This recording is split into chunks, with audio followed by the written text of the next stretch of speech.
je vais vous amener dans un petit exercice afin de vous faire comprendre quel était un peu mon parcours professionnel. Visualisez un peu une école de secrétariat versus une école de coiffure. Dans l'une, vous entendez le cliquetis des touches d'une machine à écrire. Et oui, mon grand âge veut que dans les années passées 80, nous étions encore à la machine à écrire. Donc, contre l'autre où vous allez entendre le bruit des sèche-cheveux. Dans l'une, vous êtes assise toute la journée devant votre bureau, et dans l'autre, vous êtes debout toute la journée derrière différentes personnes. Dans l'une, vous allez sentir l'odeur de l'encre des rubans et l'odeur des feuilles de papier. Et dans l'autre, l'odeur de l'ammoniac et du shampoing.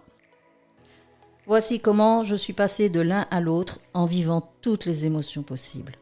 La joie, l'excitation, le dépit, le dégoût même, pour retrouver l'amour du métier et de moi. Alors dans cet épisode, vous allez comprendre comment et pourquoi l'un ne va pas sans l'autre. Allez, suivez-moi.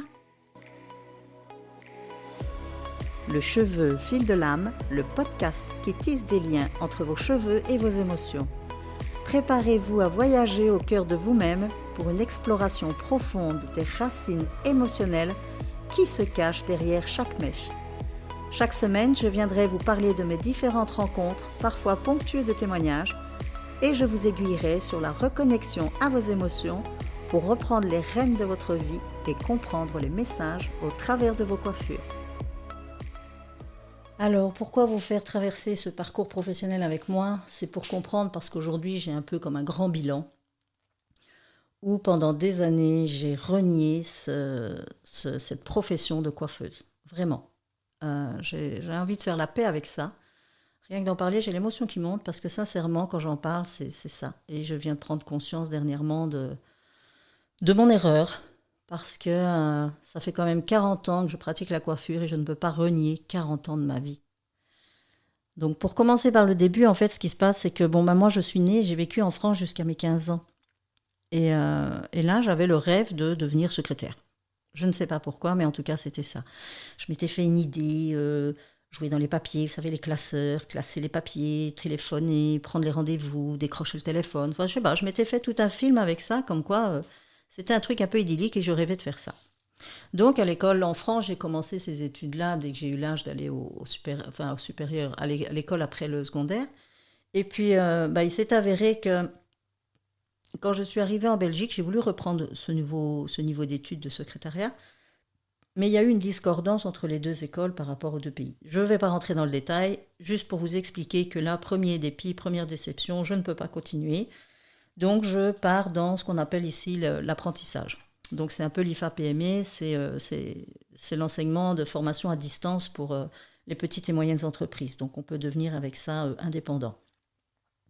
Donc, de là, je pars donc dans ce trajet-là et je prends pour commencer les assurances en me disant, là, c'est les papiers, c'est le téléphone, c'est les rendez-vous, c'est voilà, la petite fille qui croit qu'elle va réaliser son rêve.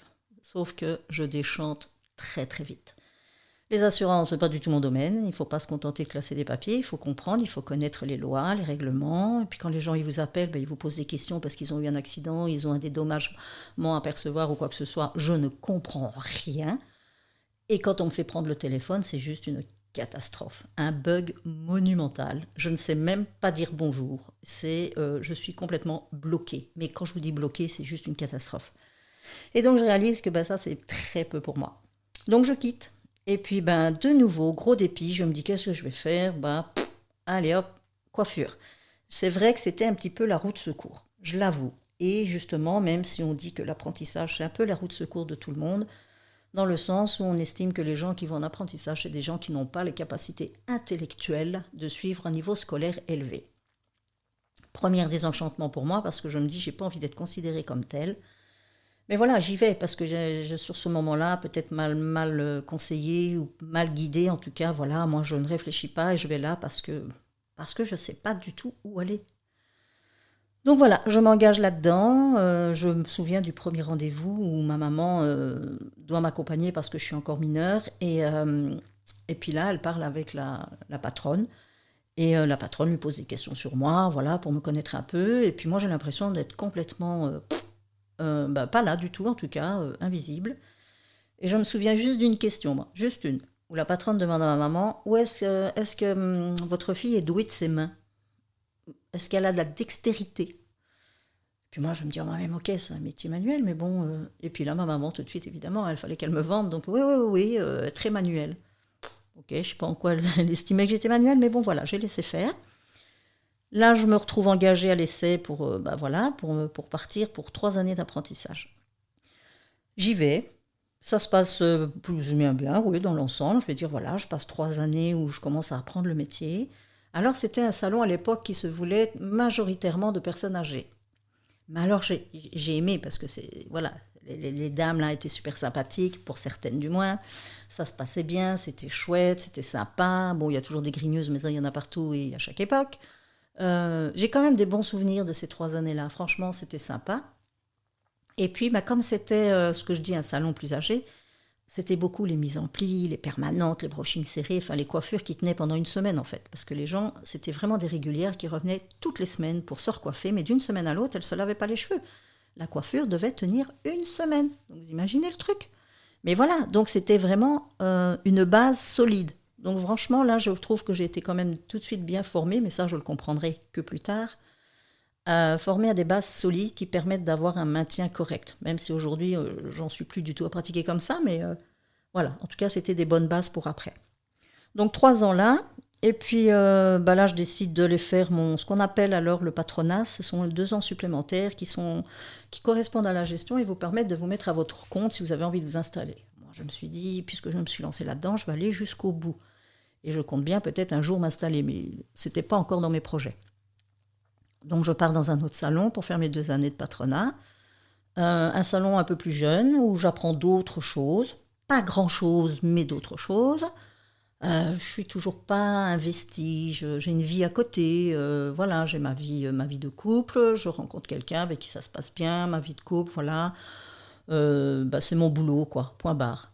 Et c'est pas une vocation, sincèrement. J'en suis même arrivée à un moment où j'ai pris des formations pour retourner quand même dans quelque chose qui est un peu plus secrétarial, dans le sens où c'était, comment on appelle ça, bureautique, mais allez, en médical, secrétaire médical, je vais y arriver. Mais là, à l'époque, comme moi je travaillais quand même temps plein avec juste un jour par semaine où j'allais à l'école, c'était compliqué d'aller retourner à l'école pour autre chose et laisser tomber un boulot qui me permettait quand même d'avoir une rentrée financière. Donc de là, je prends les cours à distance, c'est-à-dire qu'à l'époque, c'était pas encore Internet, je recevais mes enveloppes, je les remplissais, je les renvoyais, mais bon, voilà, j'ai vite perdu le goût. J'ai laissé tomber parce que je me retrouvais seule devant mes cours, il n'y avait pas de pratique vraiment pour dire, j'étais seule face à la matière, enfin voilà, ça m'a pas plu. J'ai abandonné, et puis alors ensuite, je sais pas, j'ai été attirée d'aller voir dans la même école où j'étais, comme on peut faire plusieurs cours. En cours du soir, j'ai pris ce qu'on appelle la comptabilité. Et là, c'était un cursus de 3 ans, en cours du soir. Alors, il fallait que j'ajoute ça en plus de mon travail et de l'école, parce que il faut savoir, donc après ces 2 années de patronat, quand je suis allée encore dans un autre salon, là, le patron m'a demandé de refaire un parcours d'apprentissage en dernière année pour faire les hommes et 2 années de patronat. Donc, j'étais repartie pour 3 années d'école. Et le patronat, c'est en cours du soir aussi. Donc, j'avais ma 3e année d'apprentissage en homme, ok. Alors, j'aimais bien aussi, c'était sympa les cours pour apprendre à couper les hommes, parce que là, j'allais vraiment, je sais pas, là, la formation, elle me plaisait mieux. J'avais l'impression d'apprendre vraiment quelque chose. Et puis, le patronat de nouveau, mais en homme. Je devais refaire pratiquement le même parcours qu'avant, mais voilà, version masculine. Donc, j'avais pas une grosse différence. Et puis, ces cours-là du soir, plus les cours en compta, plus le salon la semaine, de nouveau, j'ai abandonné. Et alors, je me décevais toujours de plus en plus parce que je voyais cette aptitude à ne jamais aller au bout des choses, jamais pouvoir aboutir à quelque chose. Et un peu, en fait, comme si je ne savais même pas ce que je cherchais. Je ne savais pas à quoi je voulais aboutir. Et là, j'ai pris la facilité, j'ai un boulot, j'ai une rentrée d'argent, j'avais ma maison, mon mari, à un moment, les enfants arrivaient, voilà. Donc, c'était la vie rangée où je ne me pose pas de questions, mais je ne m'épanouis pas. Alors je dis pas, il y a des moments où je me suis quand même bien amusée. Il faut savoir qu'il y a beaucoup de formation en parallèle dans la coiffure. Donc c'était des moments où je sortais du salon, c'était chouette, j'allais à l'extérieur, je rencontrais des gens, c'était sympa parce que je vivais d'autres choses, c'était plus actif, plus réactif, c'était pas toujours répétitif. Et donc ces moments-là, je les aimais parce que dès que je revenais, j'étais super motivée, j'avais appris un nouveau truc, je voulais l'appliquer. Et puis de nouveau, je retombais dans une routine et ça devenait monotone. À part certaines personnes qui, justement, je me réjouissais de les revoir à chaque fois d'une semaine à l'autre ou d'un mois à l'autre ou selon son rythme d'entretien de coiffure. Des gens avec qui j'avais fini par sympathiser, un courant passait bien et puis on partageait des histoires, ma vie, sa vie. Alors vous savez, on a beau dire aux coiffeurs, vos problèmes, vous les laissez dehors, vous êtes là pour être attentif aux problèmes des clients, désolé, moi j'adhère pas.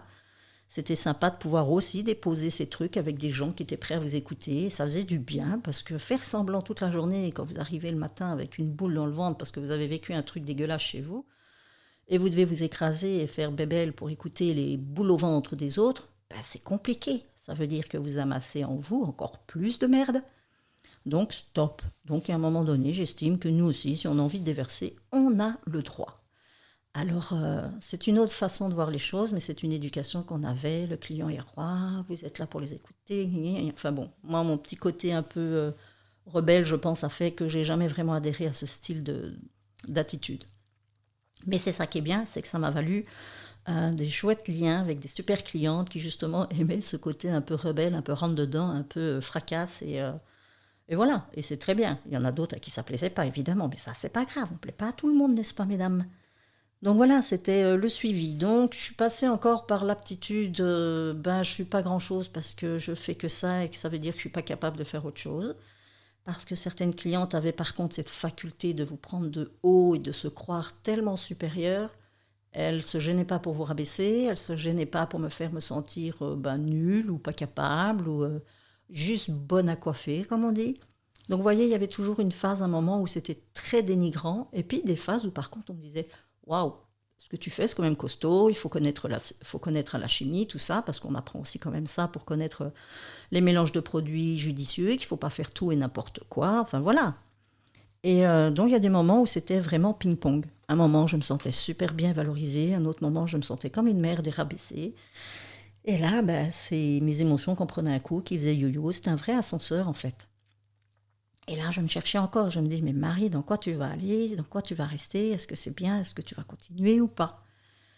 Et puis, ces histoires avec les clientes, je m'y suis accrochée parce que c'était chouette. Moi, je me réjouissais quand elles revenaient. On pouvait continuer sur l'histoire d'avant. Alors, j'essayais de me souvenir à chaque fois de chacune ce qui s'était dit. Bon, je n'y arrivais pas tout le temps. Il m'est arrivé de mettre les pieds dans le plat en demandant comment va ta maman et qu'en fait, la maman était décédée. Donc, voilà, mais la cliente était super cool. Elle ne m'en voulait pas. Elle dit, je comprends, avec tous les gens que tu discutes, tu ne peux pas retenir la vie de tout le monde. Et là, à un moment, je m'étais dit que tu vas tenir un carnet. Mais bon, je ne l'ai pas fait. Mais je trouvais ça chouette de plus en plus. Et puis, je voyais l'état de la personne quand elle arrivait. Je commençais un peu à voir dans son non-verbal comment ça se passait. Quand elle parlait, le ton de sa voix, la posture qu'elle prenait. C'était c'était déjà très parlant. Et tout doucement, je me suis un peu... Voilà, ça a été un peu façonné comme ça, de repérer un petit peu les gens avec qui... Et donc, quand il y avait une nouvelle cliente qui arrivait, des fois, je me disais direct, je vais essayer de m'arranger pour la refourguer à une collègue, parce que moi, je n'ai pas envie de la voir, parce que, voilà, d'emblée, ça ne me plaisait pas. Et puis, voilà, je continue mon bonhomme de chemin, et puis, je quitte avec perte et fracas un salon, parce que, voilà, il s'est passé des choses, ce n'est pas important de le raconter là maintenant, j'en parlerai peut-être une autre fois. Mais je pars pour un autre salon, et puis là, il se passe autre chose, j'en ai déjà parlé quelques fois dans mes autres épisodes. C'est que là, le patron, il découvre en moi des compétences que moi, je n'en avais aucune idée. Donc, il me dit, voilà, surtout en homme. Justement, donc cette formation que j'avais refaite en homme, donc merci au patron précédent, il trouve qu'en homme, j'ai des grandes capacités, mais qu'en femme, il y a des choses à revoir.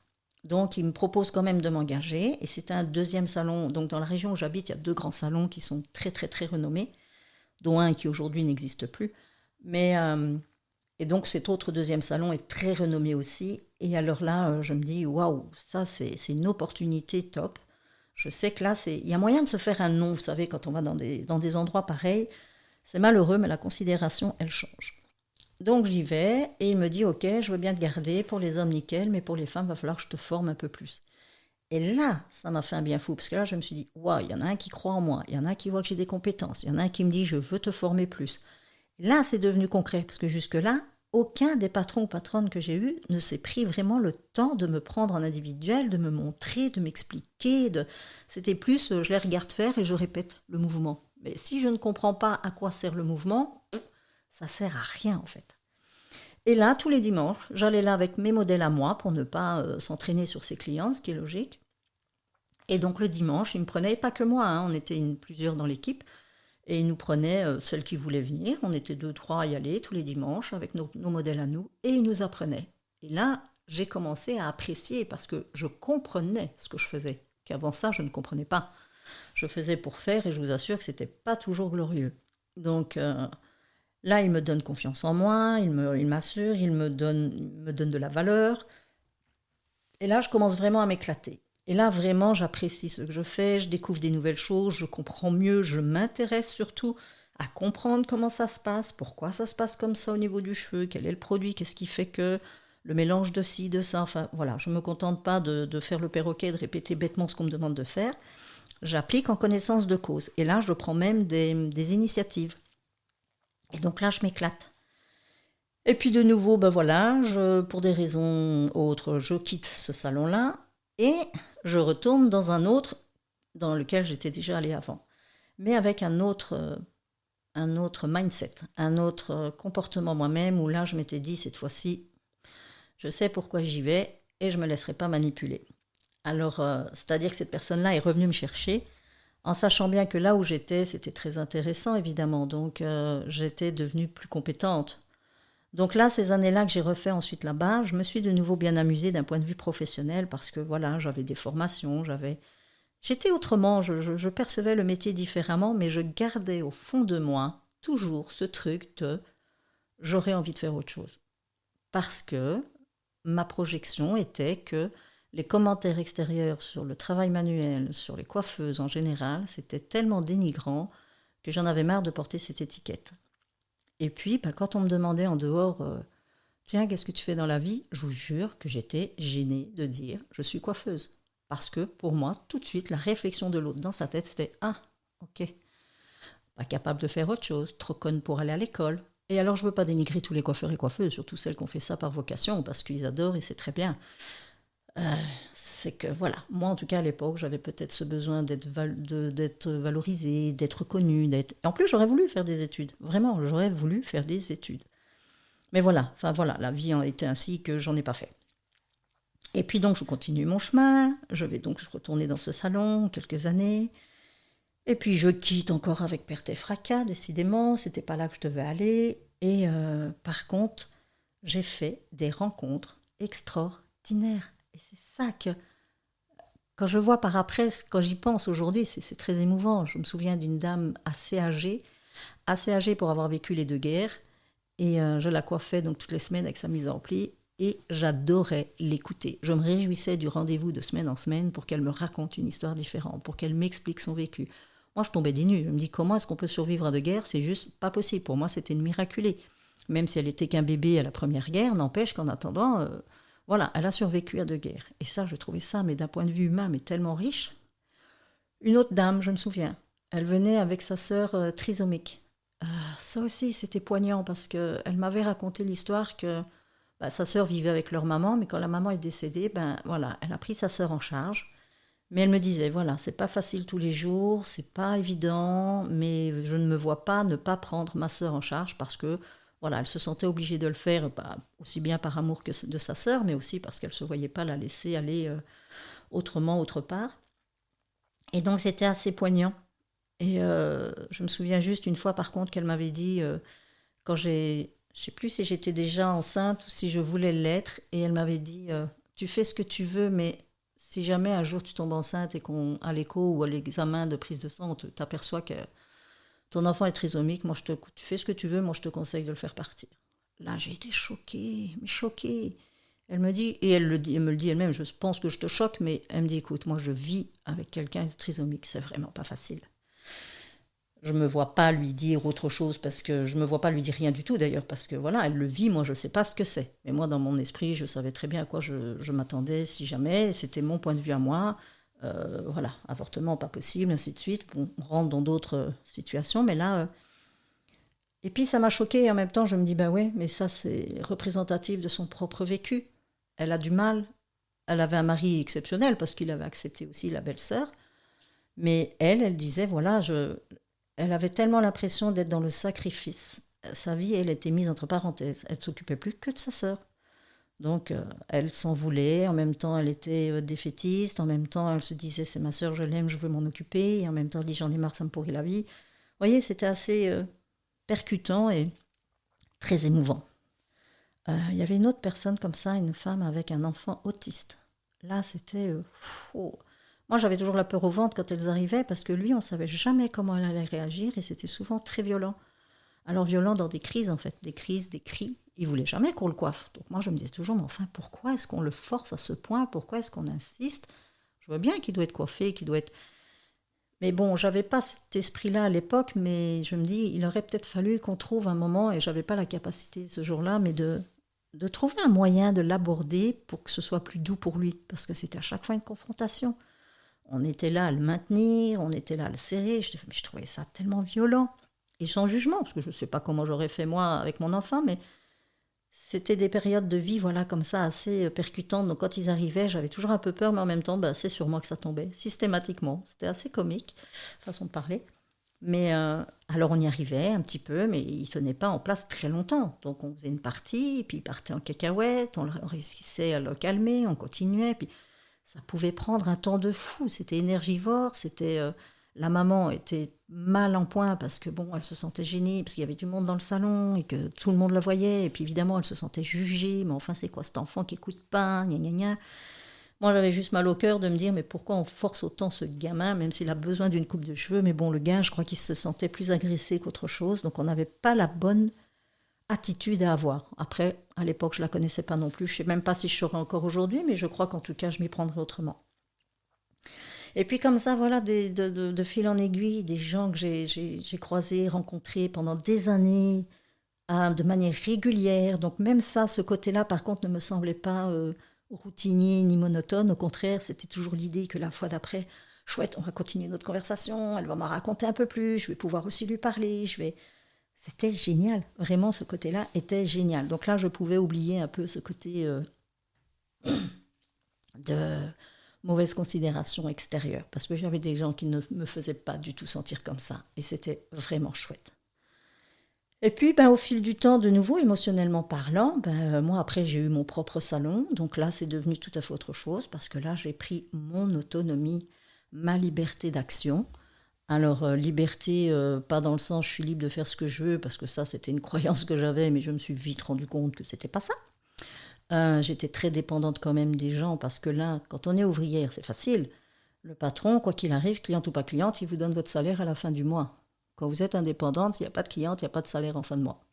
Donc là, il y avait voilà, cette liberté qui n'était pas vraiment une liberté, mais qui me permet de me dire, j'agis comme je veux, quand je veux, de la manière que je veux. Parce que dans tout salon que j'ai pratiqué, évidemment, il y avait pas une structure, un suivi, quoi. La patronne ou le patron avait sa propre marque, sa propre griffe, j'ai envie de dire, et on devait suivre un peu le mouvement. Tandis que là, ben, je pouvais laisser libre cours ma fantaisie. Et puis, ben, j'ai continué les formations, ainsi de suite. Puis là, j'ai pu un peu faire la connaissance aussi là, de gens où quand on venait me voir, c'était dommage d'en arriver là, mais il y avait une considération différente. C'est-à-dire que quand je suis ouvrière, ben, je suis qu'une ouvrière, donc à la merci d'eux. Indépendante, on vous considère déjà différemment. Ah, elle a son propre salon, elle est indépendante, donc elle est plus à l'aise financièrement, enfin toutes les croyances qui vont derrière. Hein. Combien de fois j'ai entendu, ben ouais, toi t'es patronne, t'as des sous. Bouh, ben ouais, ok, c'est ça, si tu veux. Mais dans les salons, c'est pareil. Quand vous êtes ouvrière, ben vous êtes la petite main, et quand vous êtes indépendante, vous êtes la grande chef. C'est triste, mais voilà, c'est comme ça dans beaucoup d'esprits de personnes, et je trouve ça dommage parce que ça n'enlève rien de ce qu'on veut. C'est pas parce que je suis devenue indépendante que je coiffais mieux ou moins bien. Ben, vous voyez, c'est voilà, considération mise de côté. Donc indépendante, je m'éclate. Et puis ben là, par contre, il se passe plusieurs choses parfois où justement je m'éclate tellement que j'en fais un peu trop, que voilà, problèmes de santé qui font que. Mais je m'accroche parce que au bout d'autant d'années, pour moi, c'est mon gagne-pain, mais je m'y plais quand même parce qu'une fois que je suis devenue indépendante, je vous dis, j'avais cette sensation de liberté et d'autonomie qui m'était très chère. Et puis, ben, il y a eu cette fameuse formation en coupe énergétique qui a tout chamboulé dans ma vie. Ça, j'avoue que ça a été le tournant qui m'a permis vraiment de passer à autre chose et d'aborder enfin, de voir. Alors, ça peut peut-être être choquant pour certains coiffeurs ou coiffeuses qui m'entendront, mais j'ai envie de dire, là, j'ai découvert le côté humain de la profession. Parce qu'avant ça, alors peut-être que j'étais pas dans les salons qu'il fallait, mais il y avait un côté tellement commercial, tellement rendement. Alors il en faut, c'est certain, mais je trouvais que là, voilà, le côté humain était moins marqué. Tandis que là, bah, avec la coupe énergétique, je suis tombée dans quelque chose de tellement plus beau, tellement plus sain et très humain. Et là, donc, ma vision du métier a complètement changé parce qu'à partir de là, bah, j'ai arrêté tout ce qui était formation coiffure pour aller encore apprendre c'est quoi la dernière couleur, c'est quoi le dernier truc en vogue et ainsi de suite.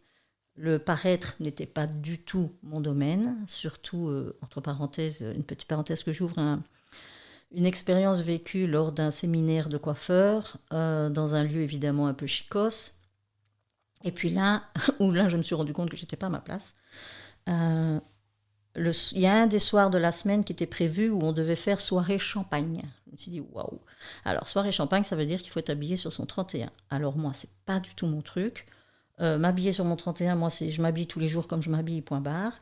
Euh, la coiffure, pour avoir fait plusieurs séminaires comme ça, d'autres, pas des séminaires, mais des concentrations de coiffeurs où on est allé, c'est vrai que, voilà, sans être péjorative, on voit bien le style de certains coiffeurs et coiffeuses qui sont très, dans le côté très artistique. Moi, je suis plutôt dans le côté un peu planquée, un peu discrète.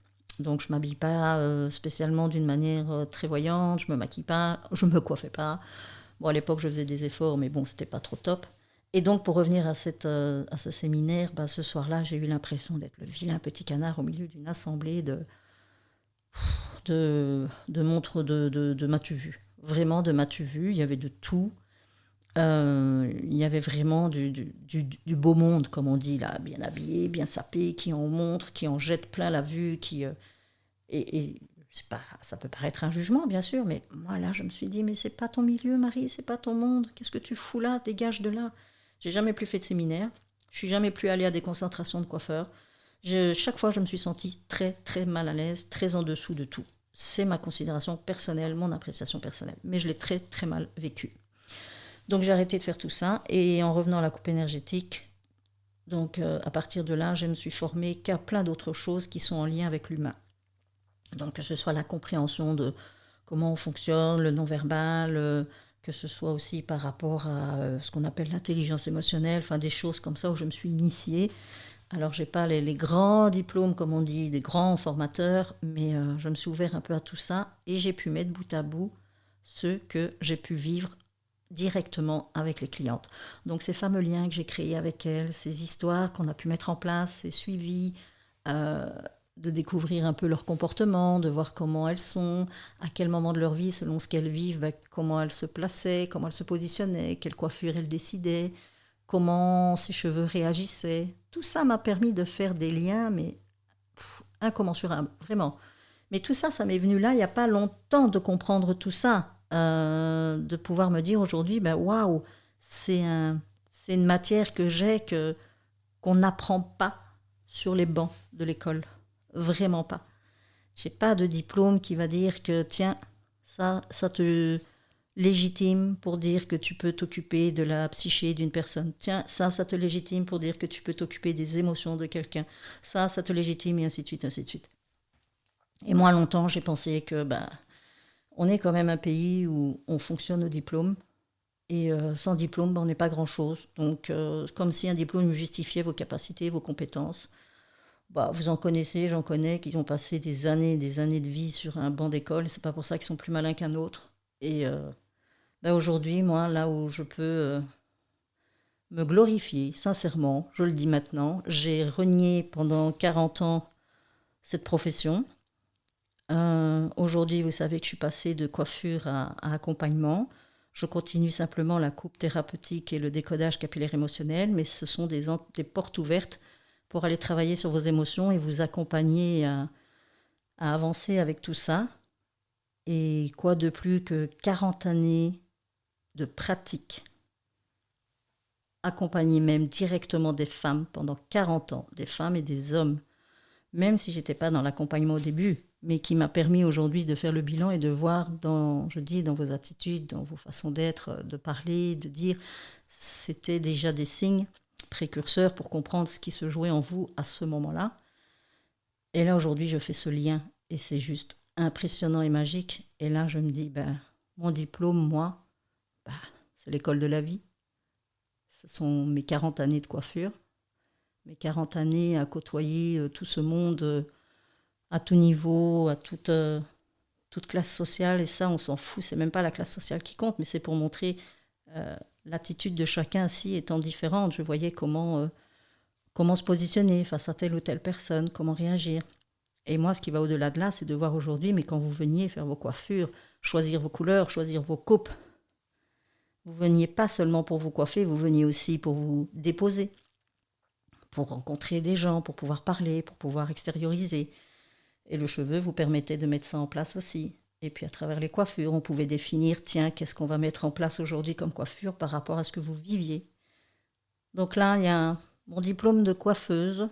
Aujourd'hui, je le glorifie au lieu de le renier. Vraiment, c'est là où je vous dis, je suis dans l'amour du métier de moi parce que grâce à ça, c'est ce qui me permet aujourd'hui, justement, de vous suivre, de vous accompagner et de me légitimer en me disant qu'effectivement, j'ai ces compétences-là parce que je les ai acquises durant ces 40 années de coiffure.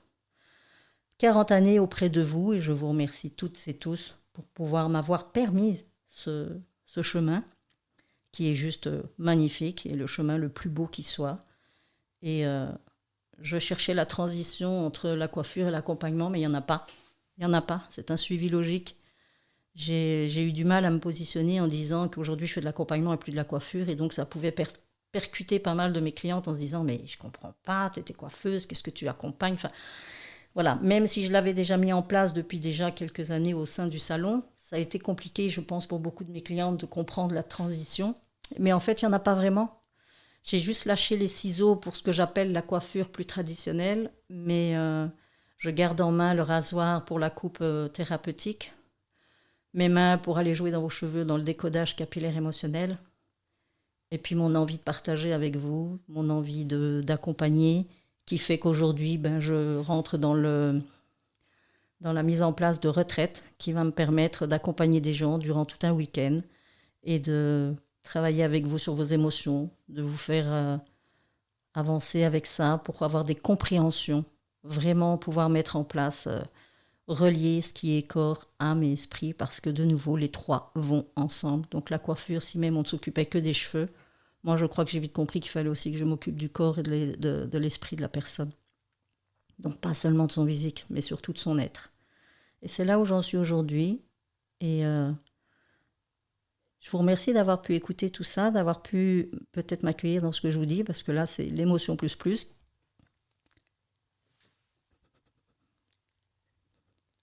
C'est fort. Et je vous remercie pour toutes celles qui m'ont suivi, celles qui me suivent encore, celles qui vont venir. Et je vous invite tout doucement à venir me partager vos défis, à me partager vos opinions, vos idées sur aussi si vous êtes dans un travail que vous n'aimez pas du tout, mais vraiment pas, et qu'il est purement alimentaire, peut-être vous demandez en fait, mais il n'y a pas de hasard, il vous amène quelque chose dans votre vie d'aujourd'hui, j'en suis persuadée. Il faut peut-être aller creuser un petit peu, peut-être vous rendre compte. Mais si vous êtes là où vous êtes aujourd'hui, de toute façon, c'est que vous devez y être. Gardez la foi, rien n'est là par hasard, tout a un sens et sa raison d'être. Alors ayez confiance en ce qui est. Et je vous invite à venir partager, je me ferai un plaisir de venir discuter avec vous sur le sujet. Je vous remercie. Bye bye.